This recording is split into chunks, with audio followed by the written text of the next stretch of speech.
বিশ্বনবী বললেন লাউ কাতাআতা জিলদাক, গায়ের চামড়াগুলো কেটে কেটে রোদে শুকিয়ে যদি মায়ের পায়ের দুইটা জুতাও বানিয়ে দাও, ছোটবেলা যে দুধ খেয়েছো সেটার এক ঢোক দুধের শোধ আদায় হবে না। এজন্য মা যে কি কষ্ট করে। এখানে বেশিরভাগই আমরা নর্মাল প্রসেসে পৃথিবীতে এসেছি, তাই না? সিজারিয়ান বেবি খুব কম, থাকলে এক দুইটা। নর্মাল প্রসেসে একটা বাচ্চাকে ডেলিভারি করতে একটা মায়ের যে কত কষ্ট হয় আপনি কল্পনাই করতে পারবেন না। চিকিৎসা বিজ্ঞান বলে একজন সুস্থ মানুষ ব্যথার একটা ইউনিট আছে, মাত্রা, ব্যথা মাপার একক। 45 ইউনিট পেইন বা ব্যথা একজন মানুষ সহ্য করতে পারে। ব্যথার তীব্রতা বা মাত্রা যদি 45 ইউনিটের বেশি হয়, যদি ছাড়িয়ে যায়, হয় লোকটা বেহুশ হবে, নয় মরে যাবে। আমার আর আপনার মা যখন আমাদেরকে নর্মাল প্রসেসে ডেলিভারি করেছেন, তখন তারা 45 না 57 ইউনিট প্লাস 57 থেকে 60 ইউনিটের পেইনও তারা ছাড়িয়ে গেছে। 57 ইউনিটেরও বেশি ব্যথা তারা সহ্য করেছে, যেটা কোনো অ্যাক্সিডেন্টে আপনার দেহের 206টা হাড্ডি আছে, তো 20টা হাড্ডি একসাথে কোনো অ্যাক্সিডেন্টে ভেঙে গেলে যত ব্যথা তার চেয়েও বেশি ব্যথা। এজন্য মায়ের মনে কষ্ট দেয়া যাবে? মায়ের মনে কষ্ট দিয়ে জীবনে কেউ সফল হতে পারে নাই। সাইয়েদনা মূসা আলাইহিস সালাম আল্লাহর একবার জিজ্ঞেস করলেন, আল্লাহ মাইয়া কুনু জালিসি ইয়াউমাল কিয়ামা, আল্লাহ আমার সাথে কিয়ামতের দিন জান্নাতের সাথী কে হবে? আল্লাহ বললেন, জালিসুকা ফিল জান্নাতি জাজ্জার, তোমার সাথী হবে কিয়ামতের দিন বিচার শেষে জান্নাতে যখন ঢুকবা, তোমার সাথী হবে একজন কসাই। কসাই চিনেন? কি করে? গোশত কাটে। সাইয়েদনা মূসা আলাইহিস সালাম অবাক হলেন, ঘটনা কি?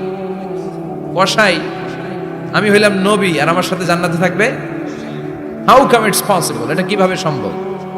আল্লাহ বললেন, নিজেই দেখে আসো এটা কেমন কসাই। সাইয়েদনা মূসা আলাইহিস সালাম ছদ্মবেশে কসাইয়ের দোকানে দাঁড়িয়ে রইলেন।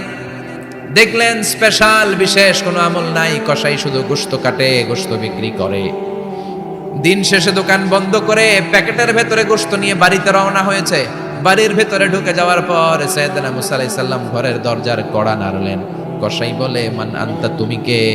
মূসা আলাইহিস সালাম বললেন, আনা মুসাফির, আমি মুসাফির, থাকার জায়গা নেই, আপনি যদি থাকার জায়গা দেন আপনার বাড়িতে থাকবো। কসাই বলে, আসেন।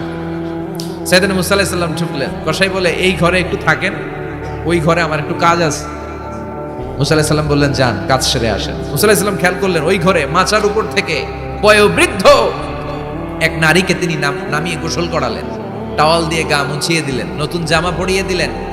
এরপর দোকান থেকে আনা সুন্দর গোশতের টুকরাটারে নিজ হাতে কেটে রান্না করলেন। তারপর রুটি বানালেন, আর গোশত আর রুটি হাতে নিয়ে ওই মহিলার মুখে তুলে দিচ্ছেন। মহিলা খাচ্ছে, খায় আর বিড়বিড় করে কি যেন দোয়া পড়ে। সুবহানাল্লাহ পড়বেন না? ওই মহিলাকে খাওয়ানোর পরে কসাই সাইয়েদনা মূসা আলাইহিস সালামকে মেহমান হিসেবে খাবার নিয়ে আসলেন।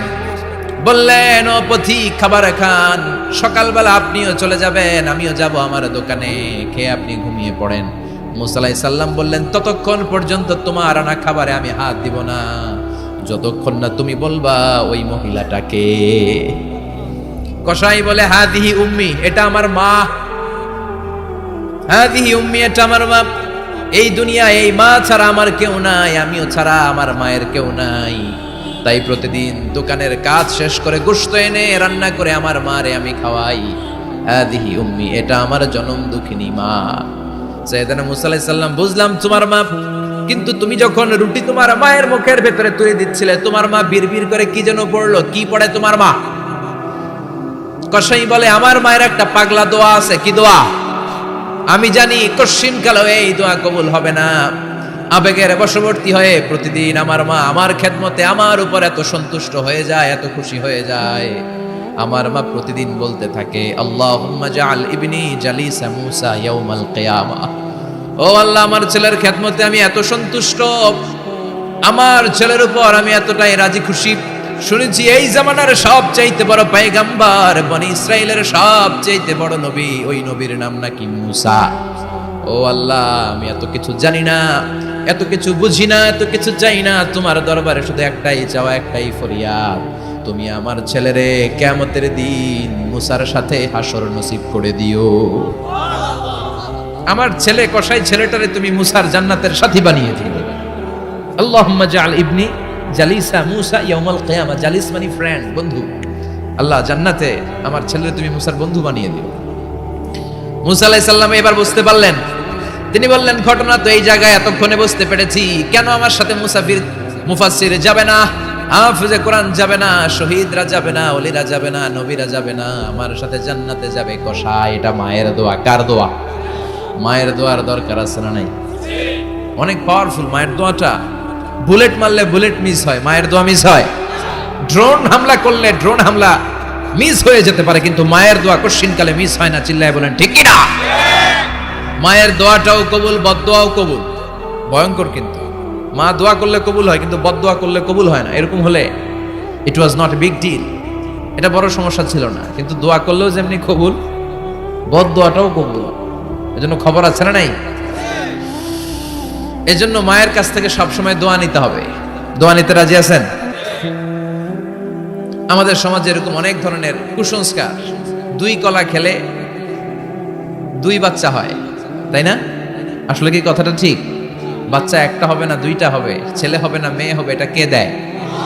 আবার অনেকের মাথার চুলের মধ্যে 2টা গিট থাকে, আছে না নাই? 2 গিট থাকলে কয় তোর 2 বিয়া, 3 গিট থাকলে 3 বিয়া, গিট নাই কয় তোর বিয়া নাই, আছে না নাই? এগুলো মুসলমান বিশ্বাস করতে পারে? মুসলমান বিশ্বাস করে একজনকে, তিনি কে? তো এই 3 ফল এটা খেলে মানুষ পাগল হয়ে যায় না, এটা স্বাস্থ্যকর একটা খাবার। বাংলাদেশের 3 আর আরব দেশের 3 এর পার্থক্য আছে। আরব দেশের 3 খুব সুস্বাদু। তো এই 3 নামে আল্লাহ একটা সূরা দিলেন। সূরার নাম হচ্ছে সূরাতুত তিন। সূরার নাম এরকম অনেক নামে আল্লাহ সূরা দিয়েছেন। খেয়াল করে দেখবেন, মানুষের নামে সূরা দিয়েছেন, সূরাতুল ইনসান, সূরাতুন নাস। আবার ইন্ডিভিজুয়াল 6 জন পুরুষ মানুষের নামে সূরা দিয়েছেন, 6 জন নবীর নামে, একজন ওলির নামে। সূরা হুদ, সূরা ইউসুফ, সূরা ইউনুস, সূরা মুহাম্মদ, সূরা ইব্রাহিম, সূরা নূহ, আছে না নাই? আবার সূরা লোকমান, আছে না নাই? মানুষের নামে সূরা, তাই না? তো 7 জন পুরুষের নামে সূরা, আর মাত্র 1 জন নারীর নামে আল্লাহ সূরা দিলেন। বলেন তো এই সূরাটার নাম কি? মারিয়াম। তো রেশিওটা কম হয়ে গেছে না? পুরুষ 7 জন, নারী 1 জন। নারীরা যাতে রাগ না করে, নারীদেরকে বুঝ দেওয়ার জন্য আল্লাহ সব নারীদের নামে আলাদা একটা সূরা দিলেন। সূরার নাম, তার মানে আল্লাহ নারীকে খুশি রাখতে চায়, বিশ্বনবীও নারীদেরকে খুশি রাখতে চায়। আমার অনেকে বলে, হুজুর আপনি নারীদের পক্ষে কথা বলেন বেশি। আমি সবার পক্ষেই বলি, যার যেটা অধিকার তাকে সেটা দিতে হবে, ঠিক কিনা? নারীরা সম্মানিতা, তাদেরকে সম্মান দিতে হবে। বিশ্বনবী তাদেরকে সম্মান দিতেন। মা আয়েশাকে বিশ্বনবী সবসময় আগে সালাম দিতেন। সুবহানাল্লাহ পড়েন। খাদিজা রাদিয়াল্লাহু তাআলা আনহাকে আল্লাহ তাআলা আরশের উপর থেকে সালাম পাঠিয়েছেন। এজন্য নারীদেরকে সালাম দিবেন বেশি বেশি। ঘরে সুখ শান্তি নাই, অনেকে বলে ঘরটা নাকি জাহান্নামের টুকরা, কারণ সালাম নাই। সালাম মানে শান্তি। সালাম মানে কি? সালাম সালাম হাজার সালাম সকল শহীদ স্মরণে, আমার হৃদয় রেখে যেতে চাই তাদের স্মৃতির চরণে। পড়েন আমিন। সালাম মানে, চিল্লায় বলেন। জান্নাতীরা যখন জান্নাতে ঢুকবে, ফেরেশতারা জান্নাতীদেরকে কি বলবে? সালাম, শান্তি। Enter the paradise with peace and security. শান্তি এবং নিরাপত্তার সাথে জান্নাতে ঢুকে যান। এজন্য ঘরটারে শান্তিময় বানাতে চাইলে সালাম দিতে হবে। কি দিতে হবে? আজ থেকে স্ত্রীকে সালাম দিবেন তো ইনশাআল্লাহ। পড়েন। আমার মাইকের আওয়াজ যদি বোনদের কানে যায়, মাদের কানে যায়, আপনাদেরও বলি, আপনারাও আগে আগে সালাম দিবেন। এই দৃশ্য বাচ্চারা দেখলে বাচ্চারাও সালাম শিখবে, ঠিক কিনা? মা খাদিজার ব্যাপারে আল্লাহ বলেছেন, জিব্রাইল তুমি যে খাদিজারে আমার পক্ষ থেকে সালাম দিয়ে দাও, আর খাদিজারে বলে দাও জান্নাতে খাদিজার জন্য এমন ঘর আমি প্রিপেয়ার করে রেখেছি যেই ঘরের ভিতরে কোনো নয়েজ নাই, কোনো আওয়াজ নাই, কোনো ডিস্টার্ব নাই, আছে শান্তি। সুবহানাল্লাহ। কারণ বিশ্বনবীর জন্য খাদিজা নিজের ঘরটার এরকম নয়েজহীন, কোলাহল মুক্ত, শান্তিময় করে রেখেছিলেন। বিশ্বনবী কোলাহলপূর্ণ দাওয়াতি কাজ শেষ করে যখন ঘরে যেতেন, কলিজাটা ঠান্ডা হয়ে যেত। বিশ্বনবীর জন্য এমন একটা ঘর রেখেছিলেন মা খাদিজা, ওই ঘরে বিশ্বনবী যখন প্রবেশ করতেন, বাইরে যত মারপিট হয়েছে, মারামারি হয়েছে, কাফেরদের যত অত্যাচার সহ্য করেছে, ঘরে ঢোকার সাথে সাথে নবী সব ভুলে যেতে। এত মায়া, শান্তি, প্রশান্তির ঘর খাদিজা বানিয়েছিল। এজন্য আল্লাহ বলেছে, জিব্রাইল খাদিজারে বলো, খাদিজার জন্য এমন জান্নাত আমি রেখেছি যে জান্নাতে কোনো সাউন্ড নাই, আওয়াজ নাই, ডিস্টার্ব নাই, কোলাহল নাই, কোনো নয়েজ নাই। চিল্লায় পড়েন আল্লাহু আকবার।